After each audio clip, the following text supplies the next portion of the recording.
काय सांगणार आपल्या देशातली खो खो टीम विश्वचषक जिंकलेले, काय शुभेच्छा देणार?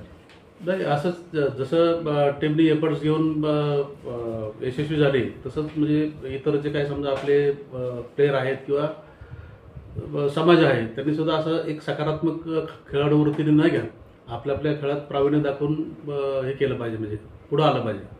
पण याच माध्यमातून जगभरातून पूर्ण देशामधून हा विश्वचषक झाला, त्याच्यामधून महिला टीम होती आपली, त्याच्यामधून चांगल्या प्रकारे आपले खेळाडू त्याच्यामध्ये स्पर्धामध्ये खेळून जे विश्वचषक जिंकले का, याच माध्यमातून मुलांना काय संदेश देणार आपण? मुलांनी आता मोबाईल किंवा ह्या गोष्टी बघण्यापेक्षा थोडंसं मैदानासाठी थोडासा वेळ दिला पाहिजे, मैदानी खेळ खेळले पाहिजेत.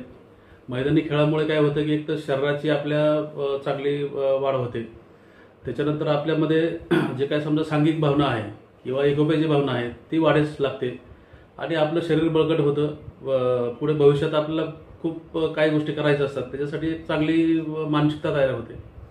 लहान मुलांना जे कामगार वर्ग आहे ते कसं हॉटेलमध्ये काम करतात, इटा भट्ट्यावर माती काम करतात, अशा मुलांना काय संदेश देणार? अशा कामगारांतर काम करायला अलाव नाहीये. तर असं जर समजा आता तुमच्या आमच्या माध्यमातून जर समजा असं कुठं बालकामगार किंवा काही कुठं काम करत असतील तर ते अशा बाबी डिपार्टमेंटचे किंवा माननीय जिल्हाधिकारी महोदयांच्या अध्यक्षतेखाली कमिटी असते. आमच्या विभागाकडे तुम्ही जर अशा बाबतीत जर आम्हाला समजा काही तक्रारी किंवा माहिती दिली तर त्याच्यावरती जरूर आम्ही त्या कामगारांना कार्यमुक्त करण्यासाठी योग्य ती कारवाई करू.